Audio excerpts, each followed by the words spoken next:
পৃথিবীর অভ্যন্তরভাগ আমরা চোখে দেখতে পাই না, কিন্তু এই অভ্যন্তরভাগ তিনটি স্তরে বিভক্ত। এরই একটি স্তর হলো গুরুমণ্ডল, যেখানে রয়েছে অ্যাস্থনোস্ফিয়ার স্তর। এই স্তরের উপরে প্লেট ভাসমান অবস্থায় রয়েছে। আমাদের দেশ, মহাদেশ, মহাসাগরগুলি এই প্লেটের উপরেই অবস্থান করছে। বড় প্লেট, ছোট প্লেট এবং মাঝারি প্লেট রয়েছে। এই পাতগুলি সবসময় মুভমেন্ট করতে থাকে, যা চোখে দেখা যায় না, অনুভব করাও যায় না। এমনই একটি মুভমেন্টের সাক্ষী হতে চলেছি আমরা। তার প্রমাণ হলো আফ্রিকা মহাদেশ। বৈজ্ঞানিকভাবে প্রমাণিত আফ্রিকা মহাদেশ ধীরে ধীরে দু টুকরো হয়ে যাচ্ছে। গ্রেট আফ্রিকায় অবস্থিত গ্রেট রিফট ভ্যালি বরাবর টেকটনিক প্লেটগুলির মুভমেন্টের কারণে এই বিভাজন।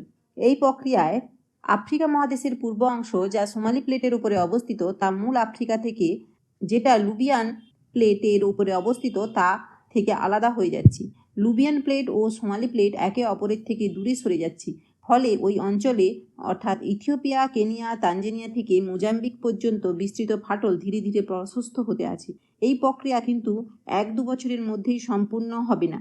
বিজ্ঞানীদের ধারণা, এই প্রক্রিয়া সম্পন্ন হতে প্রায় 5 থেকে 10 মিলিয়ন বছর লাগতে পারে।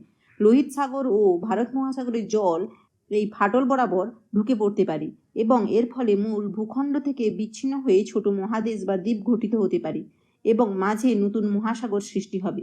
এর ফলে ওয়ার্ল্ড ম্যাপ পরিবর্তন হবে। এই মুভমেন্টের ফলে প্রত্যেক বছরই কয়েক মিলিমিটার করে প্রশস্ত হচ্ছে ফাটল।